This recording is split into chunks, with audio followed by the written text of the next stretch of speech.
उस कानून के अंतर्गत अंग्रेजों ने जो भारत के गरीब किसानों की जमीन को अधिग्रहण करने का जो एक तरीका अपनाया था। कविता ने ठीक कराए और कविता ने सब लोग झूठ कराए और बड़े बड़े नेता आए और कम नए काम कर पाए। ये जो है ग्रहित की गई, हम लोग देने के लिए तैयार नहीं थे, लेकिन कुछ अधिकारी ऐसे आए जो हमारे बुजुर्ग थे, पिताजी, उनसे कहने लगे बाबा अगर आप ज़मीन नहीं दोगे तो ज़बरदस्ती आपसे ज़मीन ले ली जाएगी। जो समझदार थे, जिन लोगों ने पहले लगा कि उन लोगों को पैसा लेना चाहते हैं, उन्होंने ले लिया। जो बहुत से लोग थे जो बोले हम नहीं देंगे, उनका ज़बरदस्ती आज तक पैसा ही नहीं, किसी का 20% काट के दिया गया, किसी का 10% काट के दिया गया। 7 लाख बीघे का उसका भुगतान किसानों को हुआ, लेकिन जब दूसरे पार्ट का जो कि यूपी सीडा के प्रबंध निदेशक को संबोधित था, उस पार्ट का जब भुगतान नहीं हुआ तो किसानों समझ गए कि उनके साथ ये धोखाधड़ी हो गई है। दोस्तों, हम इस समय कानपुर नगर के ग्रामीण क्षेत्र में हैं और ये कल्याणपुर से आगे चौबेपुर का मध्य क्षेत्र अर्थात ये मंधना का क्षेत्र आता है। और यहाँ का एक किस्सा आपको बताना चाहते हैं। ये किस्सा नहीं है, ये यथार्थ है, परंतु प्रशासनिक दृष्टिकोण से देखते हैं तो अधिकारियों के लिए एक और किस्सा की तरह आता है। 1894 में जो भूमि अधिग्रहण कानून बना और उस कानून के अंतर्गत अंग्रेजों ने जो भारत के गरीब किसानों की जमीन को अधिग्रहण करने का जो एक तरीका अपनाया था, या यूं कहें कि दक्षिण एशिया के ब्रिटिश औपनिवेशिक देशों में ब्रिटिशर्स ने जो जमीन का अधिग्रहण करने का जो तरीका अपनाया था, छद्म कानूनों का रूप दे करके, उसका रिजल्ट ये आया कि 2013 तक अर्थात दशकों तक वही अंग्रेजों का बनाया हुआ कानून जो है वो चलता रहा। और ऐसे ही यूपीएसआईडीसी या यूं कहें कि यूपी सीडा की जो जमीनें होती हैं उत्तर प्रदेश के संदर्भ में, वो किसानों की या गरीब किसानों की जमीनें अधिग्रहित की जाती हैं और सरकार और सत्ता में बैठने वाले लोगों की कानों में जू भी नहीं रेखती है। वो सरकारें बदलती रहती हैं, राजनीतिक पार्टियां कोई भी हों, ढर्रा उनका कार्य करने का तरीका एक ही रहता है। बहुत अधिक बैकग्राउंड में ना जाते हुए आज हम शादीपुर गांव में हैं और किसानों का एक व्यू ये उठा रहे हैं कि अभी गत मार्च में हमने इस क्षेत्र के जो स्थानीय विधायक हैं श्रीमान राहुल बच्चा जी, उनका इंटरव्यू हमने लिया था। हमने प्रश्न किया था कि आप पिछले 6 महीने पहले जब किसानों के एक प्रदर्शन में गए तो वहां पर आपने हाजिरी भराई, तो मात्र चेहरा दिखाना था कि आपने पिछले 6 महीनों में कुछ प्रयास भी किए। तो उन्होंने कहा था कि हम किसानों के लगातार संपर्क में हैं। तो देखते हैं कि किसानों से कितना लगातार संपर्क में है, चाहे वो सांसद जी की बात हो या विधायक की बात हो। चाचा, क्या नाम है आपका? सुनीलाल। तो चाचा, क्या कह रहे हो, ये जमीन आप लोगों की ले लीन गए, हाँ, तो कोई विधायक संपर्क में है आपके? पहले यहाँ है हाँ। एक नाला मऊ खलवा में है तो कुछ दिन चला चमका इस बात और कुछ दिन के बाद में वो गया मैं। अच्छा, तो ये जो वर्तमान में जो विधायक हैं ये कुछ दिन संपर्क में रहे, फिर उसके बाद में उदासीन हो गए। हाँ अब संपर्क में नहीं है बिल्कुल भी। ना, अच्छा, क्या कह रहे हो कि यह जमीन जो सरकार लेनी तो ये ठीक है कि गलत? ये सब अपनी अपना साल उमरी के। अच्छा। हाँ, वो कोई कसूर नहीं, वो रुपया बढ़ा दी इससे। हाँ। 7,000 का बीघा हाँ। और वो मरी और पछतात। अब पछताना हो रहा है। हाँ, अब जो है इससे 8 ऐसे में पैसों मिले तो पैसों नहीं देंगे। पैसा ना दें, काहे पैसा काहे ना दें? तो कभी जान मीटिंग कराई और कभी जाने सब लोग झूठ कराए और बड़े बड़े नेता आए और कम नए काम कर पाए। क्या कह रहे हैं भैया? चाचा अपने हिसाब से कुछ कह रहे हैं, क्या सुनना है आपका? ये जो है अग्रहित की गई, हम लोग देने के लिए तैयार नहीं थे, लेकिन कुछ अधिकारी ऐसे आए जो हमारे बुजुर्ग थे, पिताजी, उनसे कहने लगे बाबा अगर आप ज़मीन नहीं दोगे तो ज़बरदस्ती आपसे ज़मीन ले ली जाएगी और पैसा आपका ट्रेजरी में जमा कर दिया जाएगा। तो मजबूरन हमारे पिताजी को ज़मीन देनी पड़ी। और बाकी विधायक जी से भी गए, कहा तो एक बार तो वो आए और कहा कि हम इसको देखेंगे जा करके। बाकी तब से आज 6 महीने हो गए वो बराबर यहाँ नहीं आए। तो विधायक जी ने आपसे कहा, आप लोगों से कहा कि हम इसको देखेंगे, इस मुद्दे को हाँ, इस मुद्दे को हाउस में उठाएंगे, उसके बाद कोई संपर्क में नहीं है। उसके बाद कोई संपर्क नहीं हुआ, आज तक कोई संपर्क नहीं है। और क्या क्या कहेंगे भैया, संपर्क में नहीं है तो अब आपका आंदोलन जो है आप लोगों का क्या चल रहा है, क्या कोई प्रक्रिया चल रही है? हम लोगों का आंदोलन चल रहा है। मीटिंग होती है 10 दिन 15 दिन में, जो है मीटिंग करते हैं पंचायत भवन में, 100-200 किसान इकट्ठा होता है आकर के। और जब कब्जा होगा तो देखा जाएगा, तब तक तो हम लोग ज़मीन अपनी जोती रहे हैं। ज़मीन पे कब्जा किए हुए हैं, शुरू से आज तक भी किए हैं। ऐसे ज़मीन नहीं छोड़ेंगे। ज़मीन तभी छोड़ेंगे या 1, 2, 4, 5 मर जाएंगे तब ज़मीन छोड़ेंगे। 7 लाख टकों में ज़मीन चली गई हम लोगों की, देना नहीं चाहते थे लेकिन जबरियन धोखाधड़ी में ले लिए। कहा गया एग्रेसिया दिया जाएगा, पेड़ों को पैसा दिया जाएगा, बोरों को पैसा दिया जाएगा, एक आदमी की नौकरी घर में दी जाएगी। कहीं कुछ है ही नहीं। नौकरी की बात कही गई थी क्या पहले आप लोगों को? बिल्कुल कही गई थी। जिस समय वहाँ पे कॉलेज में मीटिंग हुई थी तो यूपीआईडीसी के अधिकारियों ने कहा था कि घर से एक व्यक्ति, हर घर से लिया जाएगा, हर किसान के यहाँ से एक व्यक्ति लिया जाएगा नौकरी के लिए। आज तक कोई नौकरी किसी की नहीं, ना कोई पैसा।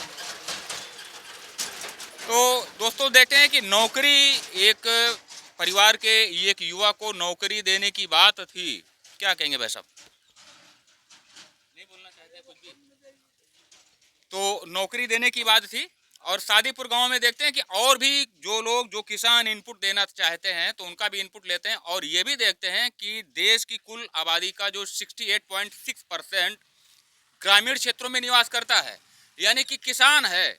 और किसान यानी कि अन्नदाता यदि परेशान होता है, उसकी ज़मीनों में अधिग्रहण इस तरह से होता है, तो अब ये देखने वाली बात ये आ जाती है कि फिर देश महाशक्ति कैसे बन सकता है। 5वीं अर्थव्यवस्था होने के बाद भी यदि देश का किसान अपने घर के युवा को नौकरी देने के लिए परेशान होता है, आंदोलनरत होता है और परिणाम 0 आता है, तो फिर ये दुर्भाग्यपूर्ण होता है, फिर ये रामराज नहीं है। तो देखते हैं कि रामराज के बारे में और क्या डेफिनेशन है और यथार्थ में क्या आता है। तो देहात क्षेत्र में और भी भ्रमण करते हैं, क्या कह रहे हैं जी? अभी हमारा पैसा नहीं हुआ, पैसे के लिए गए कि चलो गई है तो जाने दो, एक्वायर करके। और ज़मीन जो है पैसा नहीं दिया, कब बोले जिन लोगों ने पैसा ले लिया वही कब्जा नहीं दे रहे हैं। आज भी पैसा नहीं उठा है, बोले अभी पैसा नहीं मिलेगा, जब इसका निर्णय हो जाएगा तभी पैसा मिलेगा। आज भी पैसा नहीं मिलेगा। कुल मिलाकर के लटकाया जा रहा है, इस मुद्दे को लटकाया जा रहा है कि किसान कितने दिन परेशान रहे, अपनी जमीन के लिए भी ये रहे कि कब ये जमीन जाएगी, कब जाएगी। यही है ना? हाँ, यही धमकी देते हैं कि ज़मीन तो हमने करा ली है, ले ही लेंगे।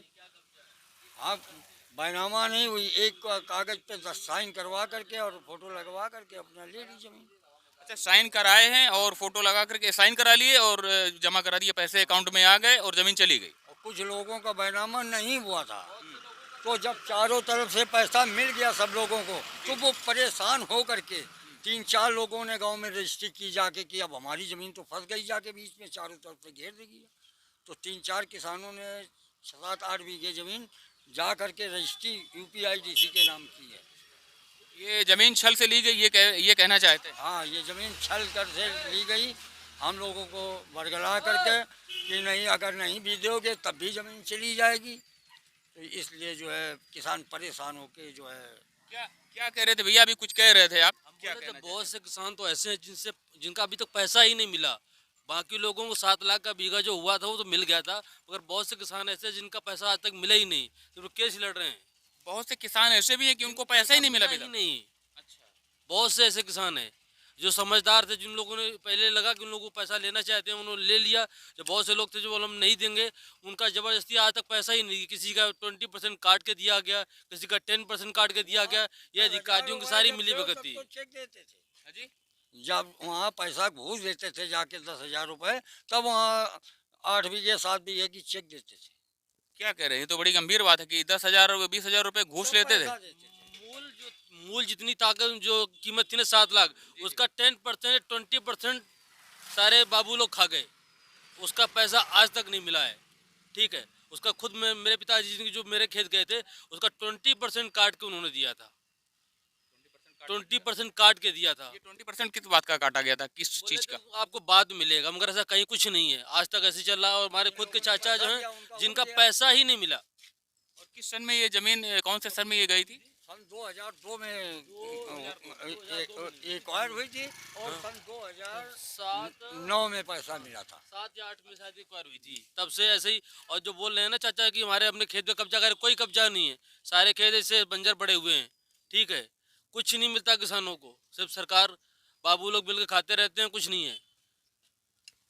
तो दोस्तों ये देख रहे हैं कि किसानों की जो स्थिति है वो सरकारों में बैठने वाले, उच्च सोपानों में बैठने वाले जो नेतागण होते हैं, यानी कि मंत्री, विधायक और सांसद बन जाते हैं, और ब्यूरोक्रेसी के लिए यदि बात करें तो देश की नौकरशाही अभी भी अंग्रेजों के मानस पुत्रों के तरह ही काम कर रही है, और ये मानसिक गुलामी का प्रतीक है। तो और भी देखते हैं, शादीपुर गांव में है और अभी और एक्सप्लोर करने की कोशिश करते हैं। यदि कुछ लोग कैमरे में बोलते हैं तो देखते हैं कि किसानों की जो गति है, किसानों की जो इंट्रोस्पेक्शन में, जो अंतःकरण में जो चीजें हैं वो क्या हैं, और सत्ताधीशों ने क्या क्या किया।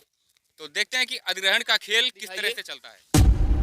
न्यू उदय ट्रेडर्स, चक रतनपुर, नानकारी। मोबाइल नंबर भी दिया हुआ है। हमारी शॉप चक्ररतनपुर रोड नानकारी में उपस्थित है और हम लोग सीमेंट में होलसेल प्लस सरिया, जिंदल, यूएसडी का काम करते हैं।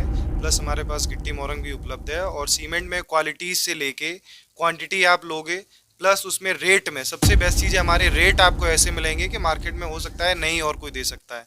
और सेकंड थिंग ये है कि मार्केट में जैसे लोकल सब लोग बेचते हैं वो हम लोग काम नहीं करते हैं। जो भी हमारे काम है वो ब्रांडेड काम है, ओरिजिनल काम है और आपको क्वालिटी के साथ हम लोग प्रोवाइड करते हैं और ऑन टाइम आपको मिलेगा।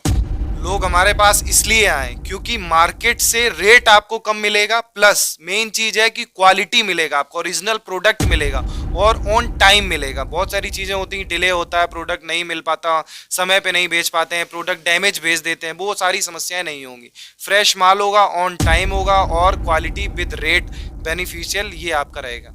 आंदोलनरत किसानों का जो एक जमीन अधिग्रहण का जो मामला चल रहा है, बहुत सारे लोग अच्छी तरह से परिचित हैं। तो आज हम किसान नेता हैं और गांव के ही निवासी हैं, किसान हैं। वैसे किसान नेता नहीं है जैसे कि हम सब लोग समझते हैं परंपरागत रूप से जैसे किसान नेता होते हैं, इनमें विशिष्टता है। अभी हमारी थोड़ी देर बात हो रही है। तो ये शादीपुर के रहने वाले हैं, श्री सूर्य प्रकाश तिवारी जी। सूर्य प्रकाश तिवारी जी से बात करते हैं कि जो जमीन अधिग्रहण का मामला जो शादीपुर, बिरतियान, पचोर और मंदना के क्षेत्र में था, बगदौदी, बांगर इत्यादि गांव जो हैं, तो उस अधिग्रहण की प्रक्रिया में जो प्रक्रियागत समस्या आई, या यूं कहें कि प्रशासनिक जो चूक हुई, तो उन बारीकियों को समझने का थोड़ा सा प्रयास करते हैं। बहुमूल्य समय दिया हुआ है तिवारी जी ने, बात करते हैं। आपका बहुत बहुत स्वागत है हमारे चैनल में। Thank you. क्या अधिग्रहण की ऐसी क्या प्रक्रिया रही या प्रशासनिक चूक किस तरह की रही? अभी आप कैमरा आप बता रहे थे, उसको संक्षेप में थोड़ा सा बताने का प्रयास करें, जो हमारे दर्शक भी समझे कि क्या मामला चल रहा है। हमारे यहाँ 2006 में यूपी SIDC, पहले जो यूपी SIDC नाम था, आज यूपी ZIDA है। 2006 में इन्होंने भूमि अधिग्रहण किया था और 1800 ये जो पुराना कानून था 1894 के कानून के तहत, जिसमें 2006 में धारा 4 और धारा 6 का प्रकाशन हुआ। और उसके बाद हम लोग कई बार यूपी SIDC के अधिकारियों से मिले, जिला अधिकारी महोदय से मिले, कमिश्नर से मिले, और ये मांग की थी उस समय कि ये ज़मीन चूँकि उपजाऊ ज़मीन है और 2 फसलों से ज़्यादा देने वाली ज़मीनें हैं, तो हम चाहते थे हम लोग कि ज़मीन कहीं ऐसी जगह ये अधिग्रहित की जाए औद्योगिक क्षेत्र के लिए कि जहाँ पर उपजाऊ ज़मीन न हो। हमारे गांव के समीप में कई जगहों पे ऐसी जगह है जो कि ऊसर ज़मीनें पड़ी हैं। औद्योगिक क्षेत्र के लिए उन ज़मीनों का उपयोग किया जाना बेहतर है और सरकार की ये मंशा भी है कई बार केवल जो है उनके कानून में उनके जो उनका जो चुनावी वो है घोषणा पत्र, उसमें भी कई बार सरकारों ने इस तरीके को दिया कि उपजाऊ ज़मीनों का अधिग्रहण नहीं किया जाएगा, लेकिन फिर भी उनको दरकिनार कर उपजाऊ ज़मीन थी, उसके बावजूद इस ज़मीन का अधिग्रहण किया गया। और अधिग्रहण में खामियां तो लगातार हुई, क्योंकि यदि जहां पर अधिग्रहण किया जाना चाहिए वहां के किसानों से पहले वार्ता होनी चाहिए थी, उनसे पूछा जाना चाहिए था। जब किसानों की सहमति होती, नियम ये है कि कम से कम 75% किसानों की सहमति हो, तब उस ज़मीन पर अधिग्रहण किया जाना चाहिए, लेकिन ऐसा कुछ नहीं हुआ। किसानों से किसी प्रकार की कोई पूछताछ नहीं हुई, कुछ पूछा नहीं गया और सीधे धारा 4 का प्रकाशन कर दिया गया। और ऐसी धारा 17 जो ऐसी धारा है जो तात्कालिक परिस्थितियों में प्रयोग की जा सकती है। औद्योगिक और रिहायशी क्षेत्र को डेवलप करने के लिए धारा 17 का उपयोग किसी भी दशा में नहीं किया जाता है, लेकिन धारा 17 का उपयोग किया गया, जो कि तात्कालिक परिस्थितियों में प्रयोग की जाने वाली धारा थी। पहली खामी। दूसरे, यहाँ से जो जिला प्रशासन ने जो शासन को रिपोर्ट दी वो भी ठीक नहीं दी गई, समझे। उसमें रिपोर्ट में इन्होंने लिखा है कि ज़मीन की इतनी ज़्यादा तत्काल आवश्यकता है कि हम किसानों के पक्ष को सुनने का हमारे पास समय नहीं है। और ऐसी रिपोर्ट देकर राज्यपाल महोदय से अनुमोदन करा के इस ज़मीन का अधिग्रहण शुरू कर दिया। फिर भी कई बार इन लोगों से मिलते रहे, हम लोग वार्ता करते रहे। अंततोगत्वा एक ही बात थी कि मुआवजे पर का मैटर, कि चलिए अब इसी पे चर्चा हो कि अब नहीं कुछ हो सकता है, अगर ज़मीन वापस नहीं हो रही है तो चलिए मुआवजे की बात हो जाए। तो मुआवजे की बात होती उससे पहले ही इन्होंने 3 गांवों का अवार्ड कर दिया। वो पेम गांव और भवानीपुर और बहलोलपुर साहब, हाँ, 3 गांवों का अवार्ड इन्होंने तत्काल कर दिया। बगदौधी बांगर एक ऐसा गांव है कि जहां इन्होंने आज तक अवार्ड भी नहीं किया और न किसानों ने वहां पर कोई एग्रीमेंट किया, लेकिन उसके बावजूद विपोजिशन इन्होंने वहां पर ले लिया है। उन किसानों को कुछ मिला नहीं, लेकिन ज़मीन यूपी सीडा के नाम वो भी दर्ज हो चुकी है। ये भी एक बड़ी खामी है। इसके साथ साथ आगे चलें अगर, तो परिस्थितियाँ ये कि मुआवजे के मैटर आया, उस पर समझौते की वार्ता हम लोगों से हुई। यूपी सीडा ने वहाँ पर हम लोगों के साथ एक धोखाधड़ी की। जी, धोखाधड़ी किस तरह की हुई? धोखाधड़ी इस तरीके से की कि जब हम लोगों से समझौते का प्रपत्र भराए गए, वो 2 भागों में भराए गए। एक प्रपत्र जिलाधिकारी कानपुर को संबोधित था और दूसरा प्रपत्र यूपी SIDC प्रबंध निदेशक को संबोधित किया हुआ था।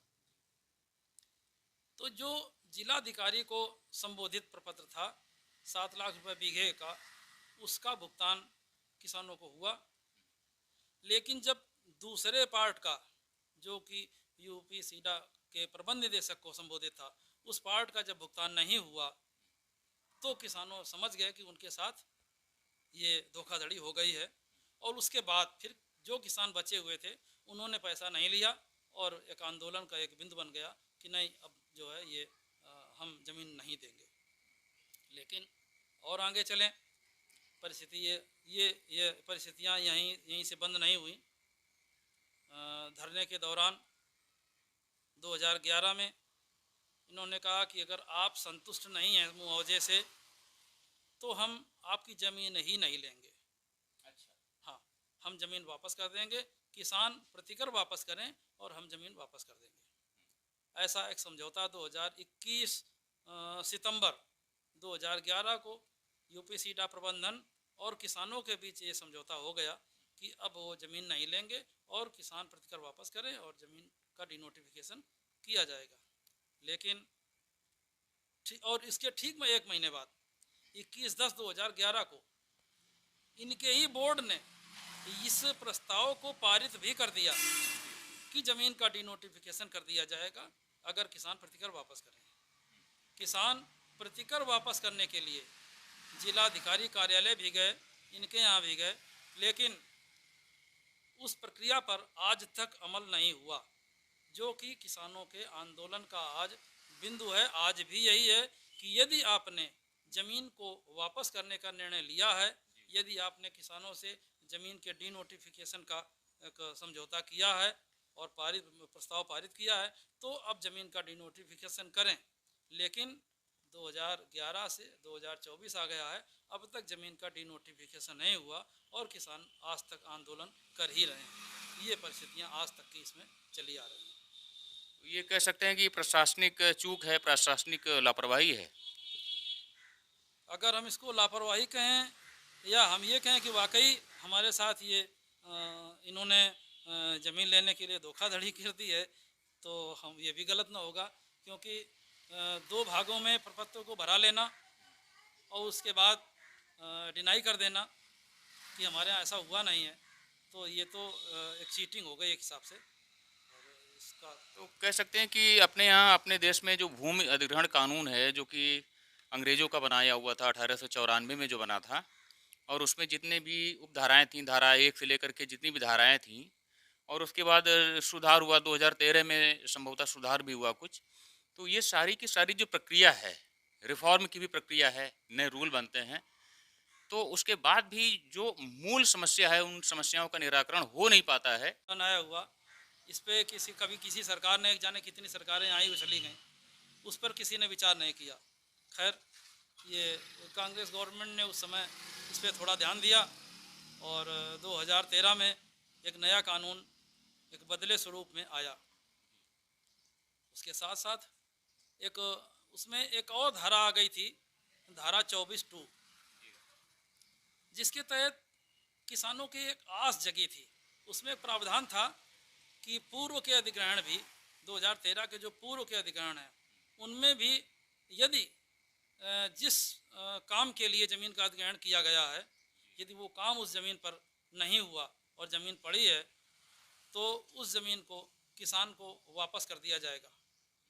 लेकिन उसके बाद सरकार जो आई, ये नई बीजेपी सरकार, उसने उसमें संशोधन कर दिया और धारा 24(2) के लाभ वो ख़त्म हो गए। उन्होंने उसको सीमित कर दिया, केवल 5 साल के अंदर की 2013 से जो 5 वर्ष के अंदर की परियोजनाएं हैं, उन्हीं पे वो कानून लागू होगा।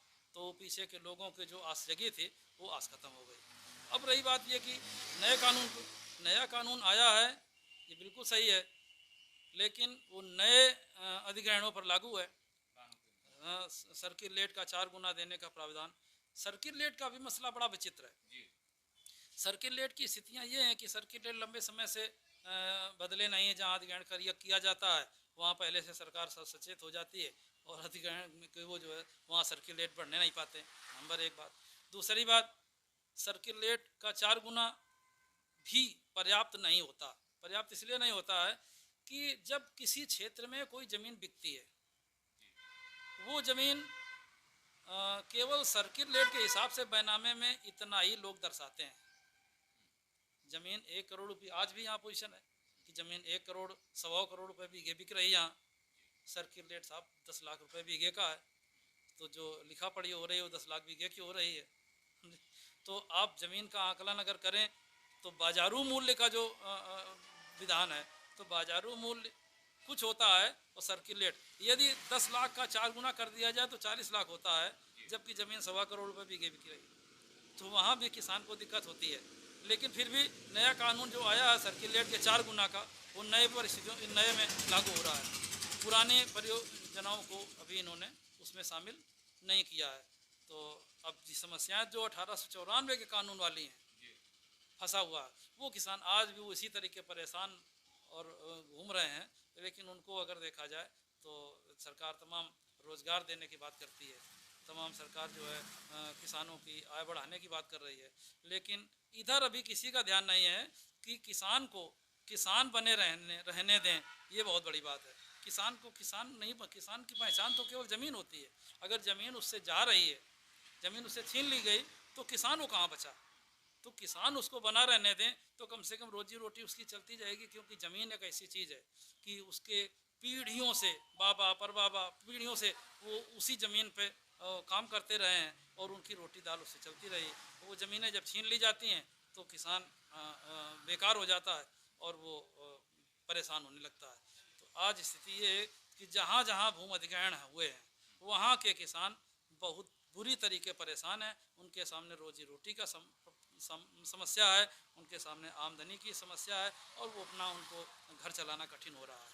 इसलिए इन चीज़ों पर बहुत गंभीरता से विचार करने की सरकार को ज़रूरत है कि जो 1894 के कानून में जो ज़मीनें फंसी हुई हैं और आज तक फंसी हुई हैं उन पर विशेष ध्यान देने की आवश्यकता है। क्योंकि बहुत परियोजनाएं, एक नहीं, एक ये तो हम अपनी परियोजना की बात कर रहे हैं कि 2006 में अधिग्रहण हुआ था और वो आज 2024 में भी फंसी हुई चल रही है।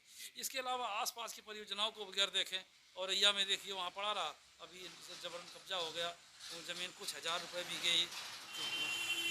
तो ये ऐसी सी है, औने पौने में बहुत निचले दामों पे ज़मीनों का अधिग्रहण हो जाता है सर्किल रेट को देखते हुए, और किसान जो है वो बिल्कुल ज़मीन पे आ जाता है। उसकी आय का साधन सारे बंद हो जाते हैं, उसको अपने परिवार का संचालन करना कठिन होता है। तमाम समस्याएं हैं, इनमें कहीं ना कहीं बड़ा बारीकी से अध्ययन करके और इस पर सुधार किया जाना चाहिए।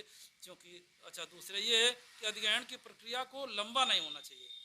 आज हमारे यहाँ अधिग्रहण की, तो खैर नए कानून में इन्होंने उतना समय नहीं लेते हैं, लेकिन जो अधिग्रहण की प्रक्रिया लंबी होती है कि आज नोटिफिकेशन हुआ और साफ सालों चला आ रहा है, तो ऐसी परिस्थिति में तमाम समस्याएं बनती हैं। इसलिए अधिग्रहण की प्रक्रिया को थोड़ा सूक्ष्म समय में पूरा किया जाना चाहिए और जिस काम के लिए जो ज़मीन ली जाए उस पर वो काम भी होना चाहिए। ऐसा नहीं कि ज़मीन लेकर आप केवल लैंड बैंक बना लेते हैं और उसको छोड़ देते हैं, ना तो उस पर खेती हो पाती है, ना उस पर वो उद्योग लग रहे हैं, ना उस पर वो काम हो रहा है, केवल ज़मीन पड़ी हुई है। तो इसलिए सरकार को इस बात पर विशेष ध्यान देने की आवश्यकता है कि जो ज़मीन ली जाए उस पर वो काम हो रहा है कि नहीं हो रहा है, वो काम भी होना चाहिए। ज़मीन को बर्बाद करने की आवश्यकता नहीं है, क्योंकि खेतिहर ज़मीन की लगातार कमी होती जा रही है। तो किसान ज़मीन पे आ जाता है और ये जो अधिग्रहण की प्रक्रिया है ये 3 साल की थी और 1894 का जो कानून था वो 120 वर्ष उसको लग गए इसको चेंज करने में।